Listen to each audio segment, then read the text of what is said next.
Hi kids, it's Mommy Rocky again. Thank you for joining me for story time. And I'd like to tell you a really nice and special story from our chosen Filipino books. Okay, once again, our story today is from the book Why the Piña Has 100 Eyes and Other Classic Philippine Folk Tales About Fruits, written by Neni Romana Cruz. The drawings inside this book were drawn by Felix Mago Miguel, and the publisher of this book is Tahanan Books. Okay, and today it's a very special story because we are going to learn why indeed the piña has 100 eyes. It's the story of the first pineapple. And I wonder what stories or what lessons we're going to get from this story. Are you ready? Let's go. Why the piña has 100 eyes. The story of the first pineapple. Once upon a time, there lived a widow named Aling Rosa who had a daughter known as Pinang. They lived in a small fishing village in Iloilo, a province in the south known for its rich soil and pleasant climate. Mother and daughter were not rich, but they were happy and did not want for much. Whatever they needed, they could get from the bounty of the sea or land. Pinang was an only child.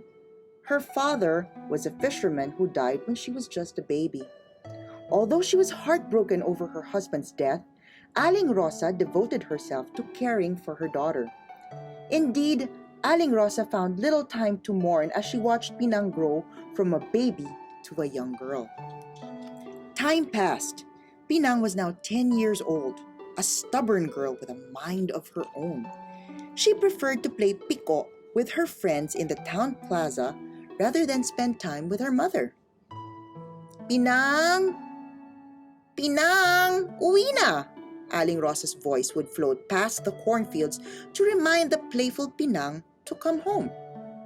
Aling Rosa wanted Pinang to learn to care for herself, even when her mother was not around. She made sure the young Pinang learned to cook, clean, and wash her own clothes. But Pinang often ignored her mother, for she did not enjoy work at all. One night, Aling Rosa took ill and had to stay in bed. Now Pinang had no choice but to work even if she did not want to. Aling Rosa asked her daughter to cook her some porridge. Pinang quickly obeyed this time, though she had to check with her mother every step of the way to see if she was doing it right. She put half a cup of rice and some water into a pot. Simple, Pinang thought. Then she left it on the stove to cook and ran off to play. When Pinang got home much later, she decided to serve the porridge. But much of the rice had been burnt. It had stuck to the bottom of the pot because Pinang had not stirred the pot even once. She had forgotten what her mother had often taught her. When Aling Rosa finally got her bowl of porridge, she was so pleased to see Pinang working that she did not mind that the porridge tasted bitter. "Why, Pinang?" she said, smiling. "There are some things you can do by yourself after all." Aling Rosa was still too sick to get up the next day and the next. She relied more and more on Pinang to do the cooking. By now, Pinang had become a porridge expert. She even remembered to stir the porridge several times. One afternoon, Pinang was getting ready to cook porridge once again, but she discovered that she was missing the big wooden spoon that her mother often used in the kitchen. Pinang had just used it that morning, so it had to be around somewhere. "Mother," she asked, "have you seen the wooden ladle?"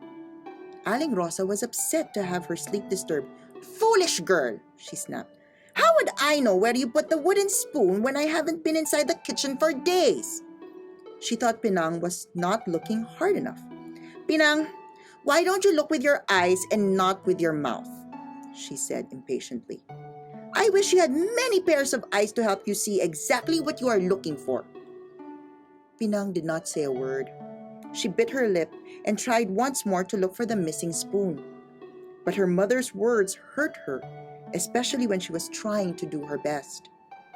Soon, night fell and it was time for supper. Aling Rosa was surprised that Pinang had not yet come with her porridge. She tried to get up from bed. "Pinang?" she called faintly. There was no reply. Aling Rosa was puzzled. She did not worry at first because she knew Pinang loved to play and probably decided that she had done enough work for the day. Much later that night, Aling Rosa was so hungry that she slowly walked to the kitchen to eat. When morning came, there was still no sign of Pinang.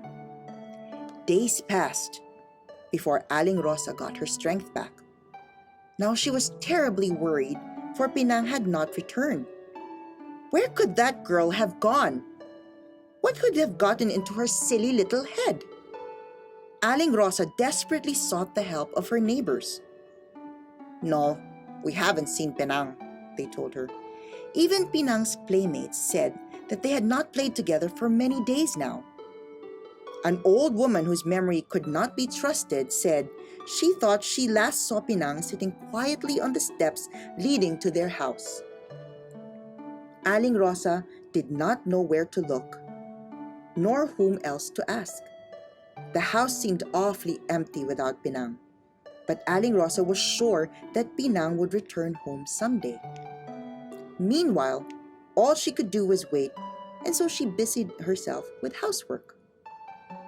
One morning, as Aling Rosa was sweeping the yard, she noticed a strange plant that had begun to grow under the house, right by the front of the steps. She had never seen anything like it. The plant was short. Its sturdy leaves jutted out like sharp green blades. Aling Rosa took a spade and dug around the plant. She carefully moved the strange plant to a spot in the yard where it could grow tall and enjoy the sunlight. Aling Rosa took care of the plant. She watered it often and watched it grow by the day. Caring for it eased some of her loneliness.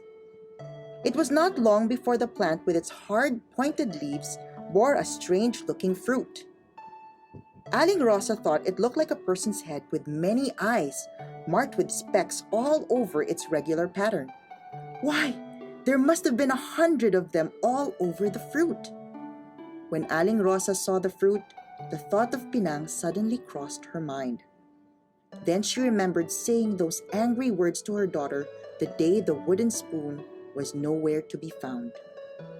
Could this be her missing daughter? Aling Rosa was heartbroken. She wept and wept till her tears were dry. She realized that the words she had spoken were really a curse on her daughter. Pinang now had many pairs of eyes. Aling Rosa was sorry that she had ever opened her mouth. She bit her tongue, hoping she could take those angry words back, but it was too late. Aling Rosa continued to take good care of the plant, just the way she used to care for her daughter. She even started calling the plant Pinang. As the years passed, people began to call it Piña. It is still called Piña, a word in Filipino which means the juicy, edible tropical fruit we all know as the pineapple. Today, Philippine pineapples are exported all over the world. It is not surprising since they are named for Pinang, the girl who could not stay at home. So what is the lesson that we learned from this, kids? I think that the best lesson that we learned here is to not disrespect our parents, not to say words in anger, and to always look with our eyes and not with our mouth, so our moms will not get angry and say words that they don't mean. What other lessons do you think we could take from the story Why the Piña Has 100 Eyes? Please comment down below. Thank you for spending time with me, and I'll see you guys again soon. Bye! Be good to your parents.